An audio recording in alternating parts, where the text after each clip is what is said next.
Sveiki! Čia ir vėl Vaisingumo šaknis tinklalaidė ir Ieva ir Giedrė su jumis. Šiandien kalbėsime apie giliuosius raumenis. Ką turi kiekviena apie tai žinoti, kas jie yra ir kodėl jie svarbus. Apie giliuosius raumenis mums papasakos jums jau pažįstama nėščiųjų korekcinio treniravimo specialistė Gerda. Labas, Gerda. Sveiki. Malonu, kad ir vėl prie mūsų prisijungiai, Gerda. Man irgi malonu, labai fainai. Taip. Ir šis pokalbis kaip ir išsirutulioja iš to mūsų praeito pokalbio, nes tada tu paminėjai truputėlį, kad dirbi su giliaisiais raumenimis, bet norėtumėm sužinoti šiandien daugiau apie juos ir kaip juos treniruoti. Tai gal galėtum trumpai pasakyti, kas yra tie gilieji raumenys, kur jie slepiasi, kur jie yra ir kam juos iš viso reikia treniruoti. Tai taip, jeigu korektiškai kalbant, tai giliųjų raumenų pagrindinis darbas, tai būtent to stabilumo palaikymas ir pačių organų apsauga mūsų kūne. Daugelio paviršutinių raumenų paskirtis generuoti galią bei judesį, o netreniruoti išoriniai raumenys visų pirma mums signalizuoja apie suglebusią išorę, o nusirpusius giliuosius raumenis išduoda nebelaikantis stuburas. Tai iš tikrųjų stengiuosi visą laiką pereiti per tokius vizualius pavyzdžius. Tai idealiai tiktų palyginimas su burlaiviu. Kas nežino, kas yra burlaivis, tai yra toks kaip laivas, kur yra labai aukštas stiebas, yra burės iškeltos į šalis. Tai tas stiebas tarsi simbolizuoja mūsų stuburą. Ir aplinkui stiebą yra labai daug visokių virvelių, mazgų, tenais viską reikia surišti, ar ne? Tai kad tą stiebą būtent išlaikytų tiesų, stabilų, taip kaip mes žmoguje turime išlaikyti tą tiesų, stabilų stuburą. Tai aplinkui yra, tarkim, burė, jau ten tie visi išoriniai dalykai, tai simbolizuoja mūsų išorinius raumenis. Ir būtent tam, kad mes gebėtume su ta burė kažkur tai nuplaukti, mums reikia išorinių raumenų, kad mes galėtume funkcionuoti, atidaryti, pasisukti ir panašiai. O tam, kad mes iš viso išstovėtume ant kojų, ant žemės, kad ta burė funkcionuotų, mums reikia stiebo, kad jisai būtų stabilus, kad virvė būtų teisingai įtraukta. Jeigu mes čia kalbėtume su jūreiviais, tai jie tikrai sakytų įtraukti ten tiek ir tiek, būtent tą ir tą laidą, ar ne, ten šniūrą, o kitoj pusėje atpalaiduok ir paleis, nes mes dabar sukamės į dešinę. Tai realiai gilieji raumenys ir yra tos visos jungtis, tai yra visos tos virvelės aplinkui mūsų tą stuburą. Tai jeigu čia taip vaizdžiai pašnekant, tai iš esmės būtent mūsų tie gilieji raumenys ir simbolizuoja mūsų laikyseną. Ir dėl ko aš apie juos daug kalbu, nes mūsų vaikelis, kuris tvirtinasi pilve, yra būtent šalia stuburo, per mūsų korpusą eina ir jisai keičia mūsų laikyseną, jisai keičia mūsų svorio centrą, ar ne?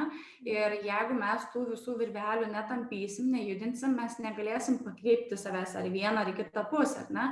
Ir jeigu mes tą svorį, tą prieaugį didžiulį turim vaikelio, ateinant naują ir mūsų giluminiai raumenys yra silpni, pradeda veikti tik išoriniai raumenys, tada krypsta stuburas, atsiranda kažkokie tai skausmai. Tai čia atsiranda tas normalusis nėščiųjų skausmas nugaros, ar ne? Tai jisai neturėtų būti normalus, tada jau reikėtų susimastyti, kur koks šniūras nėra įtemptas, taip sakant. Tai čia taip vaizdžiai papasakojant.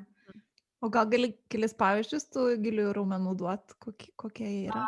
Taip, pavyzdžiui, skersinis pilvo raumuo, ne? Tai jisai per mūsų pilvą čia taip įstrižai eina. Tai yra didžiausias raumuo per plotą mūsų korpuso.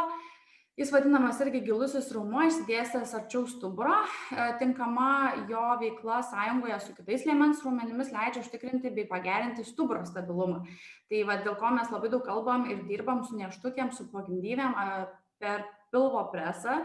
Mes vadinam pilvo presu, nes tada būna tas tokia motyvacija didesnė, kad gražus pilvelis bus, bet iš tikrųjų aš pagrinde dirbu su vidumi, kas ir po to padaro tą gražų pilvelį.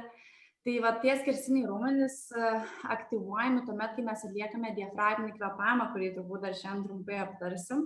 Tai diafragminis kvėpavimas, jisai, realiai, kalbant apie mūsų tą stiebą, tai mūsų diafragma, mūsų skersiniai raumenys pilvo, mūsų nugaros visi mažieji raumenukai, visi siūleliai, mūsų dubens dugnas ir yra mūsų visas pagrindas. Tai yra ašis, kurią mes turime mokėti kontroliuoti per bet kokį judesį. Tai vėlgi čia galima sakyti, aš galėčiau labai daug pasakoti apie nėščiąsias, ar ne, kaip jom viską tai pritaikyti. Bet lygiai taip pat yra visiems, absoliučiai. Ir programuotojam, ir mamom, ir tetom, ir seneliam, ir dėdėm. Būtent va šitą dalį mums reikia stiprinti, gerinti, kad mes išlaikytume juos. Tai tas skersinis pilvo raumuo, jisai yra mūsų vienas iš ašinių ir mes jį stiprinam būtent per diafragminį kvėpavimą apjungiant su dubens dugnu. Tai jeigu mes neturėtume skersinio pilvo raumens, mūsų net rotacijos negalėtų būti tokios tvirtos, mūsų visi pasilenkimai, išsitiesimai, kažkokio tai svorio kelimas, iš esmės skersinis pilvo raumuo visą laiką dirbantis yra, kaip ir mūsų stuburas. Tai va, tai jisai toksai būtų kaip vienas iš pavyzdžių, o dar esu pasirašęs paminėti, kad tarkim, treniruokliai neaktyvuoja giliųjų raumenų, čia gal įdomiau tom merginom, kurios dar sporto klubuose sportuoja, nors nežinau, kas per karantiną gauna sporto klubo džiaugsmą. Nuosavą gal turi namuose? Nuosavą turi, bet iš tikrųjų treniruokliai, būtent tie visi stumimo, traukimo ir panašiai, jie neaktyvuoja giliųjų raumenų, jeigu to nedarome funkciškai patys. Tai reiškia, pirmiausia, mes turim funkcionalų pratimą atlikti iš vidaus, kad tas treniruoklis kažkokią tai naudą suteiktų.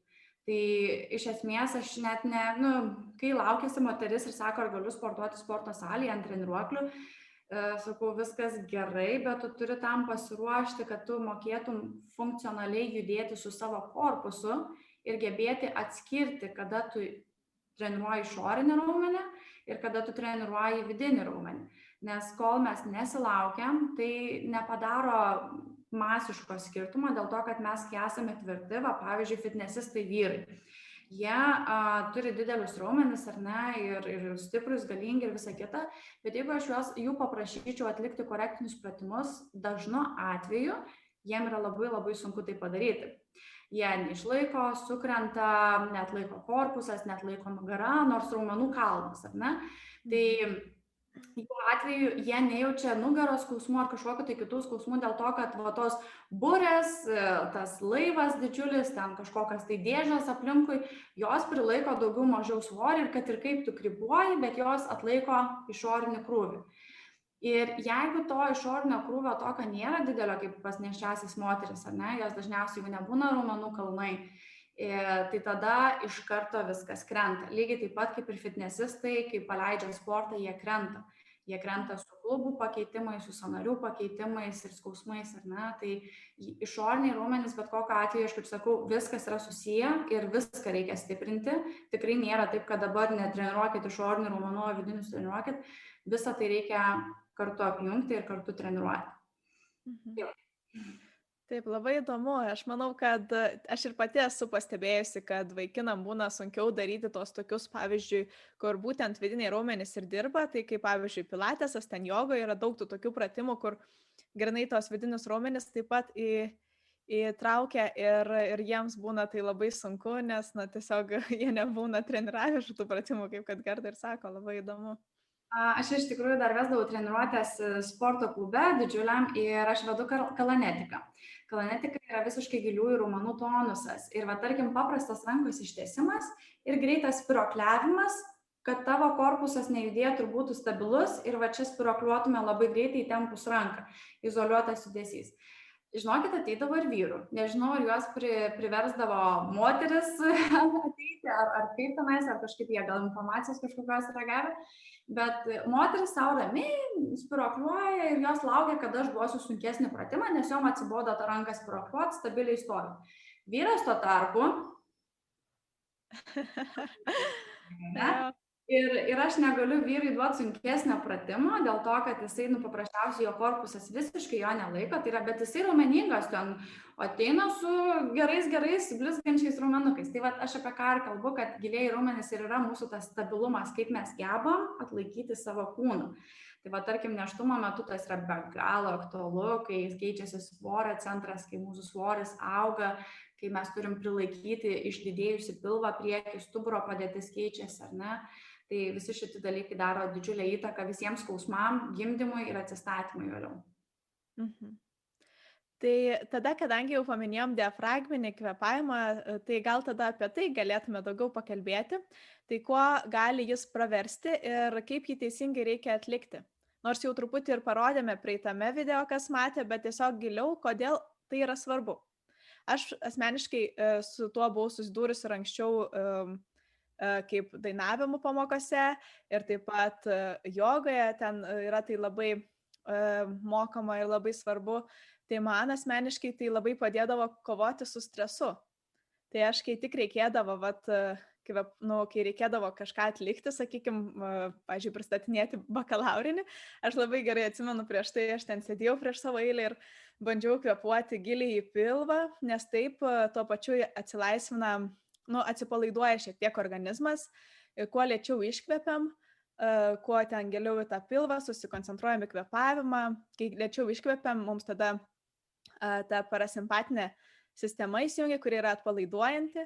Tai man asmeniškai tai padėdavo kovoti su stresu, tas toks koncentravimas į kvėpavimą, gal sakykime, diafragminis kvėpavimas. O kodėl jis svarbus būtent ruošiantis nėštumam, nėščiosiom?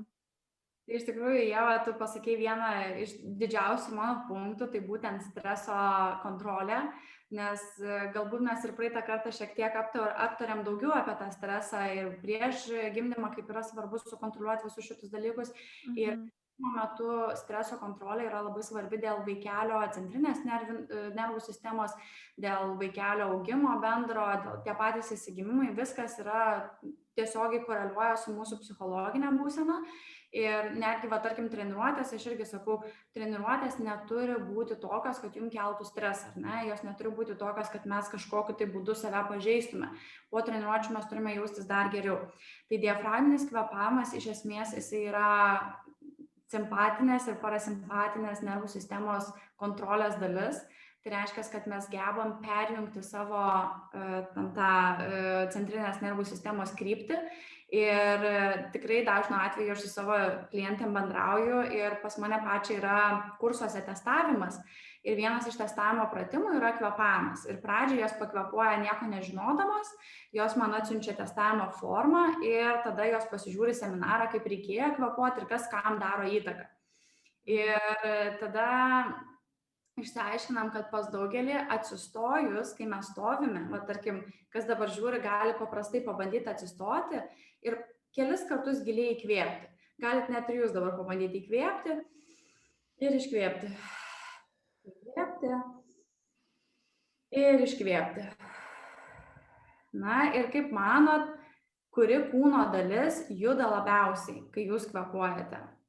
Krūtinė. O man tai pilvas. Nes tu jau ekspertė. Irgi pečiai prasijudina.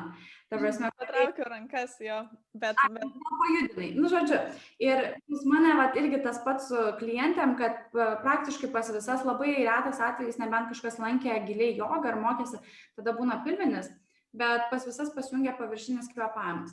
Ir tai yra normalu dėl to, kad, tarkim, ir šiuo metu tam tikrą prasme mes ir jaudinamės, kad čia darom tą podcastą, ar ne, mes kalbame, ir tai yra simpatinė nervų sistema. Tai yra tam tikras stresorius, kurį mes patiriam ir automatiškai mūsų organizmas visą energiją sukaupia į simpatinę nervų sistemą ir tuomet duoda daugiau energijos aplinkai. Vadinasi, kažką tai pakalbėti, išspręsti, padaryti, stimulas veikti išorėje. Kai mes atsigulame, jeigu dabar paprašyčiau jūsų atsigulti ant nugaros ar ant šono ir pakvėpuoti, lygiai taip pat giliai, pasijungia pilvinis kvėpavimas natūraliai. Ir iš tikrųjų mes naktim kvėpuojam pilviniu kvėpavimu, jau retu atveju, kada yra užspazmuotas labai krūtininis kvėpavimas, tada jie būna ir į krūtinę, bet dažniausiai atveju, jeigu viskas funkcionaliai veikia, tai tada pilvinis pasijungia. Tai tada pasijungia parasimpatinė nervų sistema. Ar maždaug įsivaizduojat, kodėl galėtų pasijungti parasimpatinė nervų sistema ir kvėpavimas pasikeičia, kai mes atsigulam? Gal dėl to, kad atsigulus natūraliai kažkaip atsipalaiduoja raumenis, nes kai sėdi ir stovi, tai tu tarsi pasiruošęs kažką daryti, o kai atsiguli, tai tarsi nusiteikęs jau poilsiujas ir nežinau, gal toks variantas. Taip, tai čia labai viskas koreliuojasi dėl to, kad būtent mes, kai atsigulam, ką mes dažniausiai darom atsigulę? Miegam. filmą, miegam, vonioj, tas pats mylėjimasis su vyru, ar ne, tai yra gulima pozicija. Ir mūsų smegenys jau per šitiek laiko išsivystė tokį kaip ir impulsą, kad kai aš atsigulu, viskas yra gerai, aš galiu atsipalaiduoti. Ir tada persijungia parasimpatinė nervų sistema, va kaip sakai, Giedrė, tada atsipalaiduoja raumenis ir mes gebam kvėpuoti pilvu. Ir tada, kai kvėpuojam pilvu, jau galiu vardinti viskas, kas vyksta. Tai pirmiausia, va, ta mūsų parasimpatinė ir simpatinė nervų sistema kaip veikia ir koreliuoja gyvenime. Ir tada, kai mes kvėpuojame pilvu, tada jūsų ir medžiagų apykaita visai kitaip veikia ir tada organizmas susitelkia į save. Vadinasi, tuo metu, kada jūs gulit, jūs jau galvojate apie save. Va, tarkim, irgi atkreipkite dėmesį, jūs kai einat miegoti, tai ten aišku visokių minčių būna, bet galų galiausiai jūsų mintis jau eina į tą, kad jūs einat miegoti ir tai yra jau jūsų reikalas, ne? Nėra, kad jūs ten jau sprendžiat, ar žiūrit, ar kažkas tai vyksta, ar kažkokia tai stresoriai aplinkui ateina.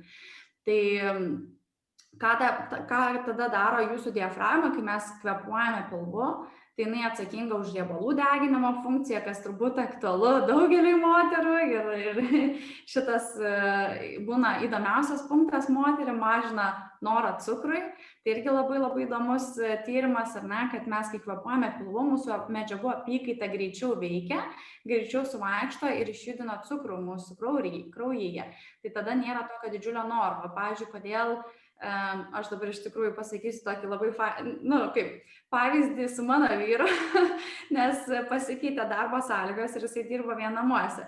Ir kai jisai dirbo ofise ir ten buvo ir susitikimai, ir ten nuvažiuoti, ten padaryti, tą padaryti, jisai visą laiką judėjo, visą laiką buvo tam tikram judesyje. Ir tikrai nevalgydavo nei saldumynų, viskas buvo sveikai, subalansuotai, jisai sportuoti norėjo ir panašiai. Dabar mes dirbam namuose. Ir va šita kėdė yra jo karalystė, ne? Ir tada gaunasi taip, kad jisai kas valandą išeina pro duris, mankštą tingi daryti nenori, nes yra užkilęs cukrus, ar ne, ar užsisėdėjęs, ir atsidaro visą laiką spintelę, šokoladas pasibaigė, reikia nuvalyti pardę. Ir čia labai, toksai buitinis pavyzdys, bet manau daugeliui taip yra, kad, va, tarkim, tas pasyvumas, va, būtent ir neštukiam dar labiau šitas galioja, tai kad jisai kelia norą cukrui. Diafragminis kvėpavimas, kai mes juo pilnai kvėpuojame, tai netgi, va, tarkim, ir sėdint, pakvėpavus 5 minutės gali būti, kad jums sumažės noras va, tam cukrui. Tai tiesiog irgi toksai, kaip ir žinutė visom merginom, kurios dabar žiūri, kad kai jau labai užsinorėsit, pabandykit pakvėpuoti. Gal sumažės noras kažkiek tai cukrui. Jo, tai gali taip pat paveikti ir net iš tos pusės, kad kadangi įsijungia mūsų ta atsipalaidavimo nervinė sistema, nebėra to adrenalino, kuris kartais, stresinio hormono taip pat, kad, nes tai dažnai sukelia stresas, taip pat daugam sukelia norą valgyti kažką tokio nesveiko, tai dažniausiai saldaus arba kažko labai tokio, kur cheat day galėtų prisiskaityti, tai tas yra dažnas. Tai čia vieniem kaip tik nieko nesinori valgyti, kai yra stresinė situacija, o kitiem labai to norisi, tai va dėl tų visų kortizolių. O kai atsipalaiduoja viskas, tai tada va ir dėl to dingsta tas noras, tai čia iš visų pusių gerai. Ir dėl figūros, ir dėl visos emocinės būsenos. Aš tiesiog galvoju paklausti dar, gal ne visiems aišku, kas yra ta simpatinė ir parasimpatinė sistema, nes mes tarsi kalbam tik tai savaime suprantama būtų. Gal galėtum trumpai apibūdinti, kuo jos skiriasi? Tai iš tikrųjų čia iš senovės ir šitas visas reikalas atėjęs, simpatinė nervų sistema yra tam tikra stresinė sistema, kuomet mūsų smegenys yra pasiruošusios įveikti iššūkį. Ir seniau mums reikėjo įveikti tigrą, dramblį sumedžioti, maisto parnešti į namus ar ne, ugnį užkurti. Ir visi šitie dalykai biologiškai yra mūsų genuose ir tai yra užstrigę. Tik šiai dienai mes vejamės darbą, pinigus, kažkokį tai kitokį autobusą. Mes esam dabar kažkaip, tas pats yra su neštukiam, aišku, čia ir didžiai daliai žmonių tinka, aš manau, kad šitas iš viso podcastas ne tik neštukiam tinka ar ten pogimdyviam, bet visiems bendrai būtent apie tai, kaip stiprinti savo kūną, ar ne. Tai ta stresinė būsena dabar yra pas mus visai kitokia ir problema yra tai, kad mes nebemokam pereiti į parasimpatinę, dėl to, kad žiūrint, angliškai yra vadinama flatline society.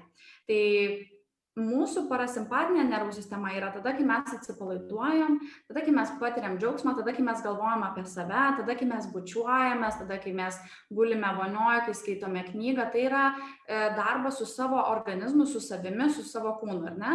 O kai yra simpatinė nervų sistema, mes tada galim spręsti uždavinius išorėje. Tai yra visi išoriniai veiksmai. Va, tarkim, tai, ką mes dabar veikiam, tai greičiausiai yra pasijungusi mūsų simpatinė nervų sistema, nes ir aš esu šiek tiek užkėlusi pečius, visiškai sėdžiu, jeigu aš būčiau visai atsipalaidavus, aš greičiausiai sukriščiau į kėdę, dar kaip nors koją užsikelčiau, ar ne, tai būtų tada pasijungti visai kitą sistemą. Tai mūsų kūno kalba visą tai pasako. Ir dabar kodėl vadinama flat line society, tai yra lygios linijos Visuomenė. Visuomenė, jo, užstrigo žodis.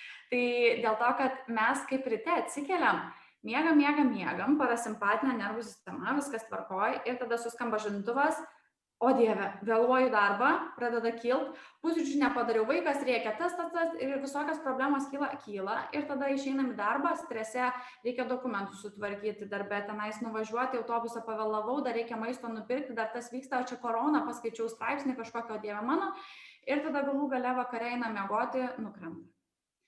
Ir esmė yra, kad čia yra jau tas realiai psichologinis disbalansas, kurį žmonės patiria ir tai yra tam tikras stresas, jau perina į neigiamą pusę, nes stresas gali būti ir teigiamas ir neigiamas.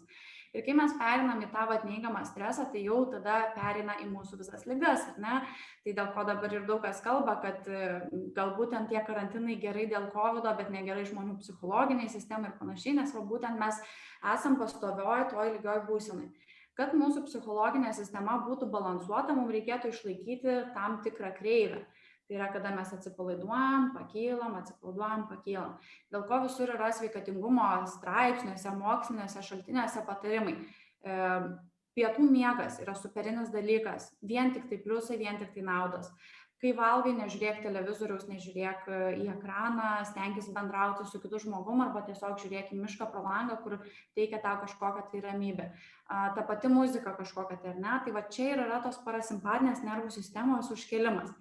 Tai iš esmės, realiai dabar aš su neštukiam kai kalbu ir tikrai labai daug problemų turime iš to, kad ateina stresuotos neštukės ir jos nori sporto, viskas gerai, aš noriu sporto, bet matau, kad jinai visa įsitraukus, įsitempus ir man reikia tiesiog ją atpalaiduoti kažkaip tai.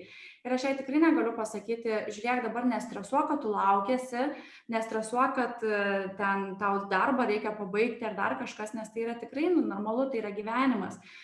Bet ką jūs galit padaryti, tai pakvėpuoti. Ir va, kaip Ieva, tu sakai, per tam tikrus įvykius tiesiog pajungti tą diafragminį kvėpavimą ir per kitą prizmę perjungti tą parasimpatinę nervų sistemą. Taip, galbūt tu nepakeisi to dalyko, kad dabar ten darbe visi rėkoja ir kažkas tai dega, bet tu gali pakeisti savijautą viduje. Tai reiškia atsisėsti, pakvėpuoti, nurimti ir truputį tą kreivę nuleisti žemyn, kad tavo psichologinė būsena visgi susilygintų ir nebūtų to disbalansų. Tai šitie visi dalykai yra svarbu kiekvienam žmogui, neštukiam ypatingai dėl to, kad jos yra atsakingos ir už kitą žmogų. Ne, visi šitie dalykai persiduoda ir vaisiui. Dėl to labai daug kalbu apie jį ir mes stengiamės diafragminį kvėpavimą naudoti tiek treniruočių metu, ne tik dėl to, kaip raumenys veikia tam, kad tą burę kontroliuoti, ar ne, nes diafragminis kvėpavimas tiesiogiai atsakingas už stiebą mūsų burės, bet ir už tai, kad mes gebėtume kontroliuoti savo stresinę būseną. Tai reiškia, kad treniruotės metu moteriam būtų ne ta linija, bet va šita apačioj, kad mes gebėtume atsipalaiduoti, kad tai būtų mums malonus kažkoks tai veiksmas. Tai va čia, manau, yra svarbiausi dalykai.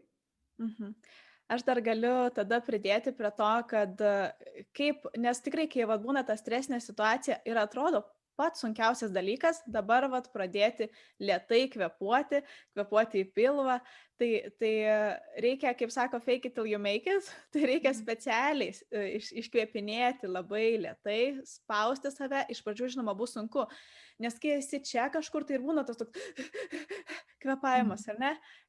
Bet jeigu specialiai stengsitės, ta prasme stenkitės iš visų jėgų ir į pilvą ir lėtai iškvėpinėt ir po to pastebėsit, kad vis lengvėja. Tai čia, žinoma, per sekundę tas nepavyks, bet leiskite savo kokią minutę tai pakvėpuoti, jau iš karto pamatysit skirtumą.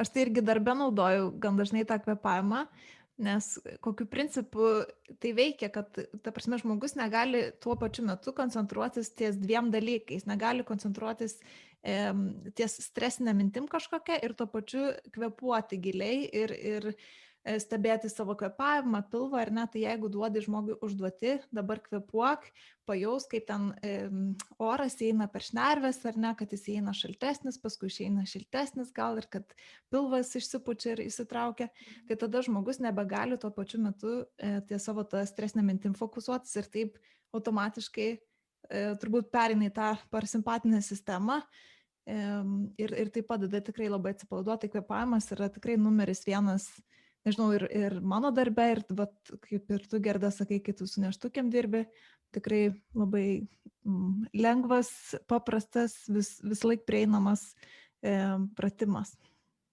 Taip, iš tikrųjų, ir jo nereikia bijot, kaip teisingai Giedrė pasakė ir Ieva, kad nebijoti skirti laiko tam ir padaryti bent kelis kartus, nes čia irgi nėra toks dalykas, kad mes dabar pasakėm kvėpuoti ir jums paims ir pavyks iš karto. Tai yra visgi dalykas, prie kurio reikia priprasti ir išmokti, lygiai taip pat kaip, nežinau, kažkokį tai judesį padaryti, ar ne? Pritūpimą kaip ir visi gali padaryti, bet ne visi gali taisyklingai padaryti. Tai čia yra lygiai tas pats, mes turim tą diafragminį kvėpavimą išmokti ir tiesiog neforsuoti jų, kad giliai įkvėpti, giliai iškvėpti, judinti pilvą ir nesitikėti, kad per 1 sekundę paims ir pasikeis viskas. Tai reikės visgi palaukti tas kelias minutės, gal net 10 minučių, kai kuriems prireiks priklausomai, kokiam jūs stresiniam lygiai esate, ne? Tai čia irgi tas, kažkas tai nervuojasi dėl dokumento nenešto, kažkas tai išgyvena kokį nors tragediją. Tai yra visiškai skirtingi streso lygiai. Ir automatiškai tas kvėpavimas vėlgi, jisai ateis ir atneš naudą 100%, tik tai, kad laiko skirtumas kiekvienam gali būti skirtingas. Čia tokia smulkmena, bet ar yra skirtumas ar kvėpuoti per nosį ar per burną? Ta prasme, iškvėpti turiu menį. Kvėpuojant per nosį labiau pasijungia mūsų diafragma ir pilvas, dėl to, kad natūraliai mes, kai gimstam, kvėpuojam per nosį iki pirmos slogos. Tai kūdikėliai irgi įdomus faktas, pirmiausia kvėpuoja nosimi ir tik pirmoji sloga atsiradus, pradedam kvėpuoti burna, tai mūsų pirminis šaltinis yra nosis, o antrinis šaltinis yra burna. Tai burna iš tikrųjų gali įkvėpti plačiau deguonies ir dažniausiai jinai pajungia paviršutinę dalį, tai va, pavyzdžiui, bėgimo metu, arba tarkim, kai stresuojate, kodėl šuniukai pradeda lekuoti, kai greitai bėga arba kažkas tai ateina ir kažkoks tai stresas vyksta jiem, jie pradeda lekuoti. Tai žmonės nelekuoja, bet jie tiesiog pradeda kvėpuoti krūtine ir pradeda kvėpuoti išsižioja labiau burna, nes tada nori daugiau deguonies įtraukti. Bet jeigu mes visą laiką kvėpuotume ramiai visiškai, tai va, tarkim, irgi galite pabandyti įkvėpti, iškvėpti ir pajusit, kad per nosį norisi labiau įkvėpti giliau negu kad paviršiuje, ar ne? Tai šiaip nosinis kvėpavimas yra, aš kaip sakau, irgi neštukiam, jeigu įmanoma, kvėpuojam pirmą nosimi, jeigu matot, kad pritrūksta oro, ypatingai neščiosim tikrai pritrūksta to oro dažnu atveju, ar ne? Tai tada ir burna pasinaudojam. Ir iškvėpimui, nes aš kiek žinau, kad labiau, ypač jeigu nori išmokti lėtai iškvėpti, tai yra patariama per burną. Nes per nosį galima ir greičiau, tai per burną tiesiog beveik suspaudus lūpas po truputį iškvėpinėti. Taip, dėl to, kad burna turi daugiau deguonies kontrolės negu nosis. Kaip pradžioje minėjau, kad su burna galima daugiau deguonies tiek įkvėpti, tiek iškvėpti. Tai per nosį, dėl ko naudojamas šita technika, per nosį įkvėpti, per burną iškvėpinėti, dėl to, kad su burna mes turim daugiau kontrolės deguonies įėjimui negu per nosį, nes mes burną galim uždaryti, o nosies neuždarysim. Kokios yra skylutės, tokios yra. Ir dėl to mes galim kontroliuoti, tai šita technika yra tikrai veiksminga ir mes per treniruotės irgi lygiai taip pat naudojam įkvėpimą per nosį, iškvėpimą per burną, kartais tik tai per burną ir kartais tik tai per nosį, va tarkim pratimus pilvo presui darant su kvėpavimu, tai mes darom tik nosinį kvėpavimą, ne, ten ir į pilvą ir vien tik va tas nosinis kvėpavimas, dėl to, kad jisai būtent giliuosius va tos raumenis pajungia. Tai vėlgi, nėra tokio, aš negaliu pasakyti, kad, na, dabar kvėpuokit būtinai taip ir taip. Kvėpavimas jisai įvairus yra reikalingas, bet va tiesiog turint šią informaciją galite žinoti, kaip įtraukti daugiau deguonies, per kurią vietą dirbo stipriau raumenys, per kurią mažiau dirbo. Tai Gerda, tu praeitame mūsų podcast'o įraše minėjai, kad reikia pilvo sieną stiprinti ir tu parodai taip gražiai su savo pilvu, kaip tu įkvepi ir iškvepi. Ir aš po to karto bandžiau įkvėpti, iškvėpti ir galvoju, tiksliau neįkvėpti, iškvėpti, bet įtempti ir paskui atpalaiduoti ir galvoju, ar čia užtenka, aš kokius gal 5 kartus padarau per dieną. Nežinau, ar teisingai darau, nes aš pilvo neturiu, tai pas man taip, vizualiai matosi kažkiek, kad įsitraukia, bet kaip žinot, kad atlieki teisingai tą pratimą ir kaip dažnai daryti, kad iš viso turėtų kažkokį tai efektą.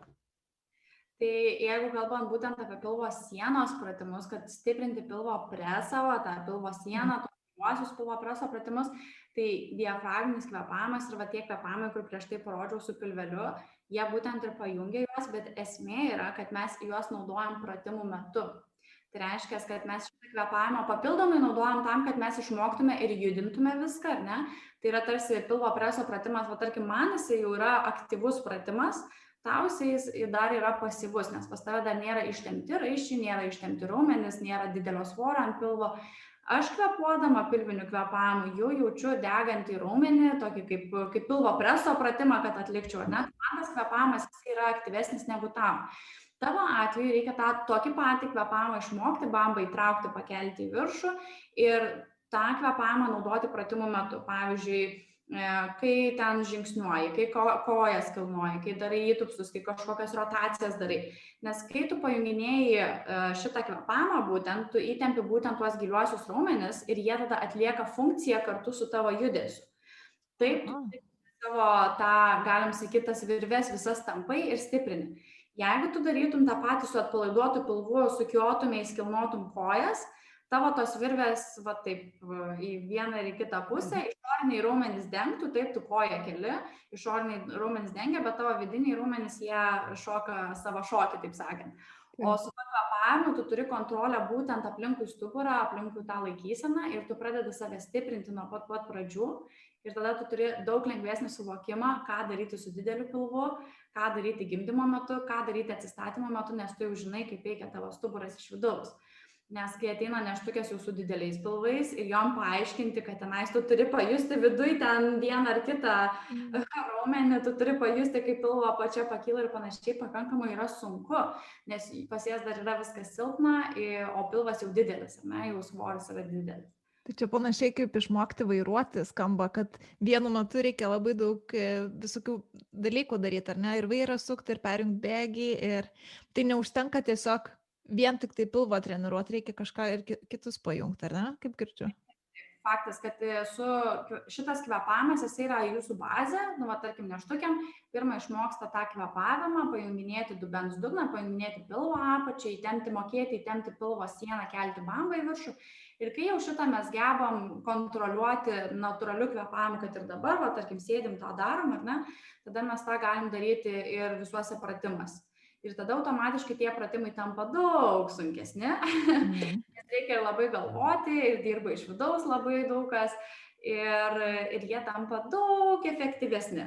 Ir tada visai kitoks sportas prasideda. Va čia atsiranda tas korekcinis treniravimas, kuomet ne kiekis yra svarbus, o tai kaip tu atlieki tą pratimą. Supratau, įsidėmėjau. Labai naudinga, aš taip džiaugiuosi visko, ką mes kalbam, man atrodo, kad čia taip gerai viskas paaiškinta ir tikrai lengva ir įsivaizduoti ir su visom tom būrėm. O dabar tada grįžkim prie kitų raumenų, tai dubens dugno ir visi tie dubens dugno pratimai. Praeitą kartą mes dar taip pat truputį minėjom tos Kegelio pratimus, kad reikia mokėti ne tik sutraukti, bet ir atleisti raumenis. O kaip yra su tais įvairiais Kegelio treniruokliais? Ar jie padeda, ar nepadeda, ar naudinga juos pirkti, sakykime, įsigyti, ar galima pačiai tiesiog bandyti tiesiog su savim? Gerai, tai aš pabandysiu lėtai visus klausimus atsakyti. Tai pats dubens dugnas iš tikrųjų yra 3 sluoksnis delno dydžio ir delno storio maždaug raumuo. jisai jungia kryžkaulį, uodegikaulį bei sėdimuosius gumburus. Tai vat įsivaizduokit, jisai jungia būtent visą tą mūsų korpusą. Ir va, tarkim, merginos, kurios skundžiasi nugaros, dubens, kaulų skausmais kažkokiais, tai aš pirmiausia klausiu ir testuoju dubens dugną būtent. Nes jisai yra, va, tarkim, kaip diafragma viršuje labiau atsakinga už mūsų stuburą ir laikyseną, pilvo sieną, taip dubens dugnas yra, aš kaip vadinu, mūsų trečioji pėda. Mes stovim ant 2 pėdų, bet mūsų visus organus prilaiko dubens dugnas. Ir jeigu jisai bus silpnas, jisai, va, tarkim, su visais raiščiais, irgi va, už tų virvelių patemptas visas, jisai yra kaip hamakas. Ir iš esmės, kad hamake būtų patogu gulėti ir viską atlaikytų svorį ant hamako, mums reikia, kad jisai būtų tvirtas, bet tam tikrų metų gebėtų atlikti va šitą judesį. Jeigu aš pašokinėčiau, jis turi gebėti atlikti šitą judesį, kad nenuplyštų virvės, ar ne? Bet jeigu jis yra silpnas ir visą laiką tokioje pozicijoje ir tada dar pradedu šokinėti, tada jau organai ir slenka žemyn, eina slanksteliai į priekį, tempia raiščius ir atsiranda tie visi skausmai. Lygiai taip pat, jeigu yra pertemptas ir reikėtų judesio, ne, kada yra spaudimas, pratimai, ir jisai niekaip nejuda, nes yra pertemptas, tas pats yra gimdymo metu, ne, reikia, kad atsivertų, kad dubens dugnas atliktų va šitą judesį, bet nori gimti vaikas, o dubens dugnas pertemptas yra, tai automatiškai vėlgi tai yra pažeidimas kiekvieno siūlelio, prie kurio yra pririštas. Tai tas pats kryžkaulis, uodegikaulis, klubai ir panašiai. Kiekvieną kartą, kai dubens dugnas yra į vieną ar kitą pusę nuvažiavęs, tai gali pažeisti visas dalis aplinkui. Tai va šitą reikia įsidėmėti, kad mūsų dubens dugnas jisai turi būti balansuotas, kaip ir viskas gyvenime.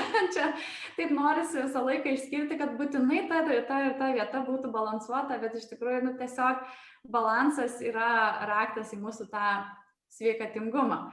Ir iš esmės, va, kaip išgauti va, tą atpalaiduotą ir įtemptą dubens dugną, tai mūsų dubens dugno raumenys tiesiogiai yra susijęs su pačia diafragma. Tai jeigu žiūrint, yra visokių paveikslėlių, Google, taip sakant, galima susivesti ir pamatyti, kai jūs kvepuojate diafragminiu kvepavimu, įtraukit ir įtempiat, tai vyksta va šitoks veiksmas. Čia yra diafragma, mano viršutinė ranka, o čia yra dubens dugnas, ne? Ir kai mes kvepuojam diafragminiu kvepavimu, jūs atliekate va tokį veiksmą. Jie tiesiogiai kartu dirba ir nėra tokio dalyko, kad bus tik diafragma. Viskas yra, kaip sakau, šniūrai surišta, tai yra ta pati burė, tas pats laivas. Ir čia yra mūsų stiebo apačia, čia yra stiebo viršus, ar ne? Ir mes bandom išjudinti tą apačią. Tik tai, vat, ko aš reikalauju būtent per treniruotes, tai sąmoningai suprasti, kur yra dubens dugnas ir kaip jisai veikia. Tai yra, kai mes jį įtempiam, kai įtraukiam, ar tu jauti, kad tu įtrauki stipriai, ar tu moki jį atpalaiduoti, kai reikia, ar ne, tas stumimas visas. Tai, vat, Ieva, vienas iš tavo klausimų buvo ta atpalaidavimo svarba, ar ne? Kaip yra svarbu atpalaiduoti. Tai daug kur tikrai straipsniuose ir neštukės, ir pagimdyvės ras, kad kėgelis, daryk 50-100 kartų pakartojimą, ne, ten visur tik tai užtrauk. Ir iš tikrųjų čia yra klaidinga, nes šiai dienai, va, tarkim, kalbant su akušeriam, ginekologiam, tikrai ateina daug moterų, kur į gimdymą, kur yra pertemptas dubens dugnas ir negali atpalaiduoti gimdymo metu. Moteris paprasčiausiai nežino, kaip atpalaiduoti dubens dugną. Ir tas pats nuėjimas į tualetą tampa sunkesnis, kada nueini, atsisėdi ir dar reikia tos 1 sekundės, kad paleistum tą srovelę, ne, tai taip neturėtų būti. Ir mes tą patį atpalaidavimą turėtume lygiai taip pat mokytis. Ir iš esmės jisai atrodo lygiai taip pat kaip jūs, kad įtrauktume dubens dugną, tai yra, kai šlapimą, tarkim, sustabdot ir užtraukite į viršų viską, ar ne, tai lygiai taip pat atpalaiduojat. Bet tarkim, dabar irgi, kurios žiūrit ir jūs lygiai Giedra ir Ieva gali taip pat pabandyti padaryti pratimą. Užtraukti priekinę ir galinę dubens dugno dalį, tai yra, kur jūsų šlaplė, kur jūsų gimdos kaklelis, ir užtraukti išangės dalį į viršų. Tarsi viską sustabdot. Norite į tualetą ir didelio ar mažo reikalo ir viską sustabdot. Ir dabar viską paleisti ir spausti kėdę. Taip tarsi net atsidarytų viskas. Tiek išangė, tiek šlaplė jūsų, tiek gimdos kaklelis, viskas va taip tarsi spaudžiasi ir atsidaro. Ar jaučiat kažkokį tai skirtumą tarp to, kad užtraukėt ir pajutėt galbūt net į kėdę ką nors ir į tą, kad jūs atidarėte apačioje? Ar pavyko šitus atskirti? Taip. Tai tikrai jaučiasi skirtumas ir jo, aš tikrai suprantu. Tai va čia ir pagrindė yra, gal ant kėdės netgi fainai daryti dėl to, kad tu supranti tą gal spaudimą arba ant kamuolio daryti. Šiaip kai kuriam yra lengviau atsigulus, tai aš niekada nesakau, kad ar vienokiu ar kitokiu būdu yra lengviau, nes kiekvienai skirtingai, bet praktikuoti mes turėtume ir tą, ir tą. Tarkim, man dabar yra 33 savaitės nėštumo ir aš jau pradėsiu praktikuoti daugiau atpalaidavimą negu kad įtempimą. Nes pas mane treniruočių krūvis yra didelis, kėgelio pratimų krūvis yra didelis ir dabar aš jau pradėsiu praktikuoti tik atleidimą. Tai reiškia, va tą spaudimą žemyn, kada mano dubens dugnas atsipalaiduoja, kad per gimdymą aš gebėčiau sąmoningai mokėti atpalaiduoti. Per gimdymą, sąrėmio metu, gimdymo metu mums pagrindė reikia vien paleidinėti dubens dugną, o treniruočių metu mums reikia jį laikyti. Ne, kad tą spaudimą mes atlaikytume, mums reikia stipraus dubens dugno, o tam, kad mes kažkokį tai veiksmą laisvą padarytume, mums reikia laisvo dubens dugno. Tai čia lygiai taip pat kaip ir su mūsų stuburu, su pilvo siena, ne, visi šitie dalykai. Jo, Gerda, tu minėjai, kad galima ant kėdės daryti, stovint, gulint. Ar yra kažkokios kūno pozos ar pozicijos, kur nepatartina daryti kėgelio pratimų? Ne, tikrai nėra. Bet kur gali? Jo, bet kur gali. Aš netgi merginoms sakau, kad darykit kėgelio pratimus, nes kai kur yra merginų, kur tikrai yra labai silpnas dubens dugnas ir tik taip per treniruotę išmoksta iš viso tai daryti. Tai sakau, darykit jį mašinoje, kai sustojat, įsijungia raudonas šviesoforas, kol dega raudonas šviesoforas, tol daro dubens dugno pratimus. Arba laukiant autobuso, arba ar negalima bet kur dar. Jo, tai vis Sėdint darbe, ant kėdės taip pat, jo, tikrai bet kada, nes tikrai niekas nepamatys. taip. Tai va, o kalbant apie tai, kaip gali pamatyti, kad darai dubens dugno pratimus, tai yra kėgelio treniruokliai. Jau yra akivaizdus. Tai kėgelio treniruokliai, jie yra naudingi tuo atveju, jeigu yra silpnas dubens dugnas, tai vėlgi šitą išsitestuoti galite pratimų būdais, tai tarkim įtempus mes turime išlaikyti dubens dugną maksimaliai įtemptą bent 10 sekundžių. Tai vadinasi, mūsų dubens dugnas pakankamai stiprus yra. Ir lygiai taip pat visiškai atpalaiduota, maksimaliai, niekaip nepakylant į viršų, irgi lygiai taip pat bent 10 sekundžių turime išlaikyti. Ne? Tai tokiu būdu jūs galite pasitestuoti, nes būna, kad užtraukia dubens dugną ir aš skaičiuoju iki 10, bet ties 5 sekundę jau sako viskas, aš paleidinėju. Tai vadinasi, yra silpnesnis dubens dugnas. Tokiu būdu su treniruokliais tikrai galite pastiprinti ir jie tarsi duoda tokio akivaizdumo, kur ten ką įtraukti, nes tu jau tada turi daiktą savo makštyje ir tada tu tiksliai žinai, ką tenais tau reikia įtempinėti. Dar jis yra naudingas tom merginom, kurios visiškai nesupranta, kur yra dubens dugnas, tarkim, niekada nedarė ir paprašai daryti, paprašai įsivaizduoti ir visą kitą, ir jom vis tiek sunku įsivaizduoti, ten rankas dėlioti ar dar kažką nemalonu, tai tas treniruoklis tikrai eina labai stipriai į pagalbą tokiu atveju. Kada nerekomenduočiau jo dėti, tai tada, kai yra jūsų dubens dugnas pertemptas, kas šiai dienai yra pas daugelį merginų ir vėlgi tai reikėtų išsitestuoti lygiai taip pat, atpalaiduojant ir spaudžiant dubens dugną, mes turim gebėti nepakilus su dubens dugnu atlaikyti tą atpalaidavimą bent 10 sekundžių. Ir jeigu neišeina, mums vis tiek norisi jį užtraukti, tai tada tikrai yra pertemptas dubens dugnas. Ir mums treniruoklio iš vis nereikia, mums reikia mokytis tuos atpalaidavimo pratimus, daryti tarpvietės masažus, ten ir visai kitokie reikalai. Kada dar nerekomenduoju, tai yra nėštumo metu, bet kokiu atveju tai jau yra kitoks daiktas, kuris eina į tave ir tada gali sukelti ar infekciją, ar dar kažką, tai tiesiog nerizikuočiau nėštumo metu to daryti. O po gimdymo, iškart po gimdymo vėlgi nerekomenduočiau dėl to, kad viskas valosi, tai tuomet, kai išsivalo, kai apgyja, tuomet galima jau naudoti ir tuos kėgelio treniruoklius. Labai įdomu, nes tikrai daug kur dabar jie yra kaip ir reklamuojami, kadangi tai yra ant bangos, tai manau labai svarbu šitą informaciją. Na, aš manau, kaip ir su bet kokiais kitais dalykais, kėgelio treniruoklis, jisai išrastas, nes kažkuriai merginai galbūt nepavyko padaryti kėgelio taip sąmoningai, bet daugelis sąmoningai gali padaryti ir geba padaryti. Tai lygiai taip pat, kaip sakau, kad nelipkite ant treniruoklio ir darykit funkcinius pratimus su savo kūno svoriu.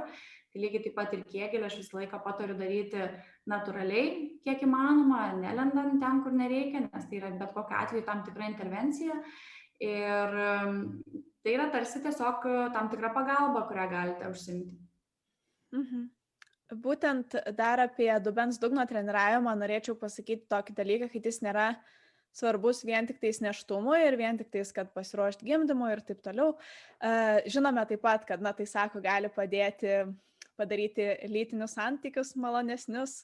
Tai taip, tikrai irgi yra tiesa. Ir taip pat neseniai sausio mėnesį moksliniai tyrimai buvo publikuoti, kurie kaip ir rodė, kad dubens dugno treniravimas taip pat padeda sumažinti ir endometriozės skausmus, bei jeigu yra skausmingas lytinis aktas, tai padeda taip pat tai sumažinti. Tai dabar yra daugiau tyrimų apie tai daroma, bet kuo toliau atrodo, tuo daugiau yra įrodymų, kad tai taip pat tikrai padeda net sumažinti endometriozės skausmus, kas tikrai yra lėtinė liga ir skausmas yra labai didelis ir moterim yra labai sunku. Ir manau, kad jeigu taikomas tokių būtent pratimų, kur net namuose gali daryti, gali padėti, tai yra didelė pagalba.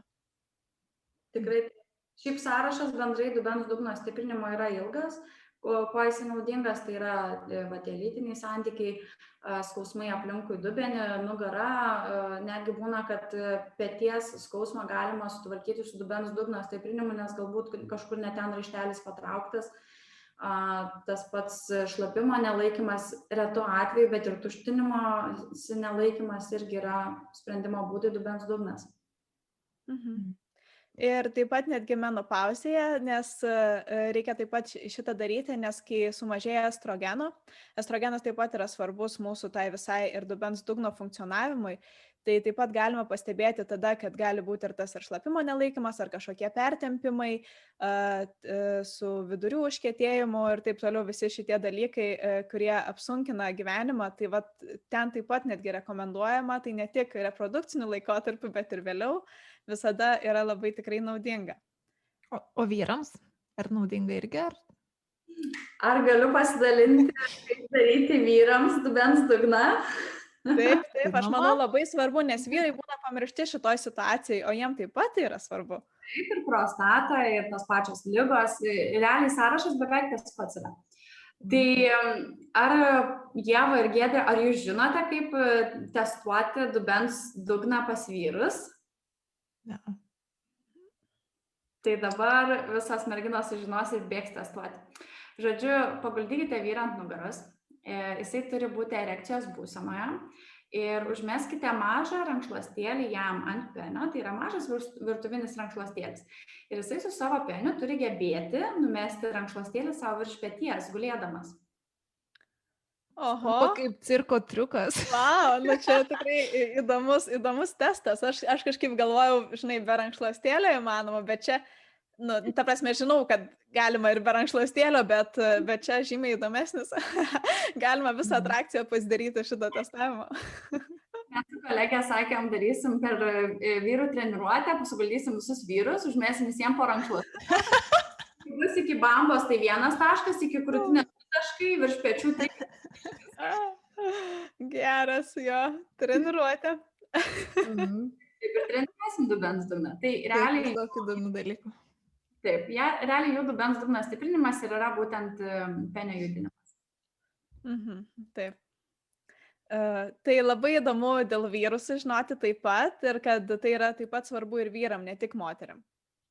Ir galvoju dar pabaigai toksai klausimas apie tai, ką daryti, ar gal ko nedaryti, kad nepersitempti darant tuos pratimus, kad nesusižeistumėm, nes, kaip ir sakai, kad tai iš tikrųjų reikalauja didelių pastangų ir moteris ne visos įgudusios yra, gal pirmą kartą daro ar nelabai patyrusios, tai kaip išvengti tų traumų, galbūt persitempimų.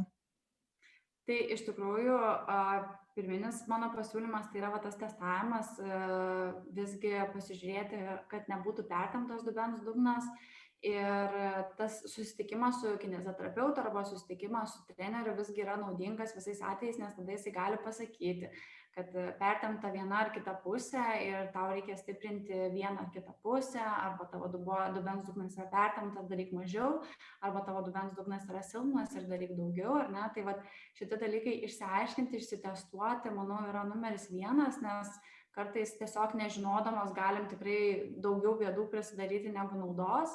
pasiskaičiusios paprastą straipsniuką, kur rekomendacija yra visiems daryti ten po 100 kartų, ar ne. Tai čia tiek galioja absoliučiai visiems. Bendrai su kvėpavimo pratimais, pilvo preso, pilvo sienos, ta aktyvacija diafragminio kvėpavimo būdu, tai niekaip nepersitemsim, tik kvėpuokit, tik darykit, tik prisiminkit tai daryti ir tai yra naudinga, tai yra natūralu. Jeigu tai bus jūsų gyvenimo būdo dalis, tai ačiū Dievui, viskas yra tvarkoj su tuo.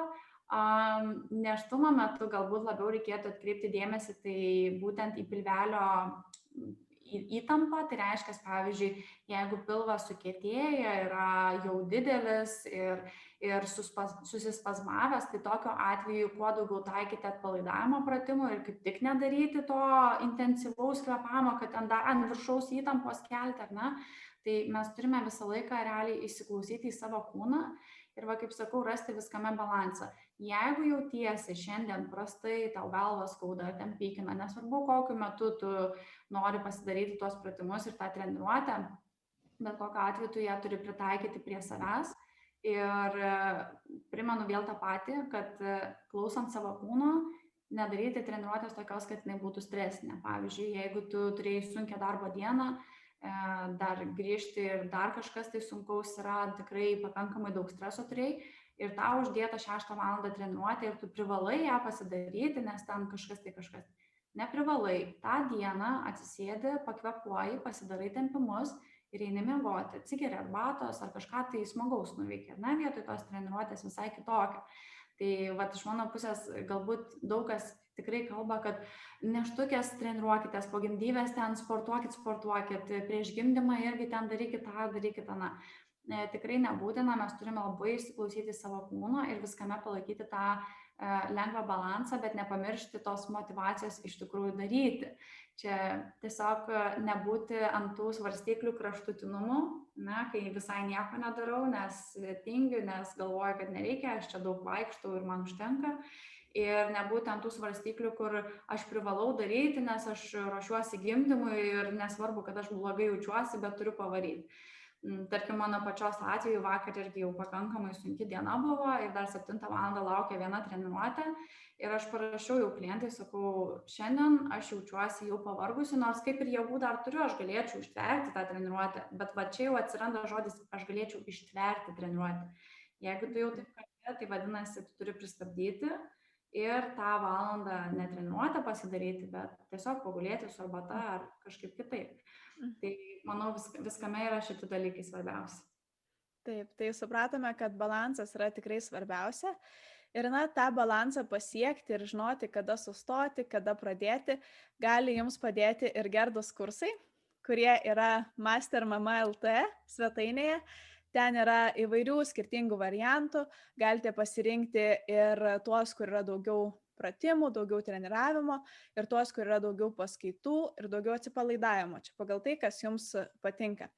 Ir taip pat ir nėštumo metu, ir prieš nėštumą, ir po nėštumo visada jie tinka. Ir, nuėję ten, jūs išsirinkę kursą, galite pritaikyti vaisingumo šaknų nuolaidos kodą, 10% nuolaidą su vaisinga 10. Ir manau, tai padės ne tik jums pasiruošti nėštumui, bet ir bendrai pasiruošti sveikesniam savo gyvenimui. Ja, iš tikrųjų, irgi galbūt daug kas įsivaizduoja, nuėjus į tos kursus, kad ten bus tokios YouTube treniruotės, tai iš tikrųjų ten mes vis tiek daug kalbame ir tikrai nemažai reikia praeiti tų pirminių paskaitų, kur būtent apie tą psichologinę būseną kalbam ir padedam merginom įsivažiuoti į visą tą, nesvarbu, ar yra jinai ilgai sportavusi, ar ne, dažniausiai tie ir giluminių raumenų, ir ta diafragminio kvėpavimo, tas visas konceptas, švakiniai kvėpavimai, šonkuliniai kvėpavimai, prijungiant prie ropojimų visų, jie yra bet kokiu atveju daugeliui naujiena. Tai viskas tenais yra labai pažingsniui išdėstyta ir nereikia išsigąsti, kad tenais bus tik tai pritupimai ir svarelių pakelimai, taip sakant.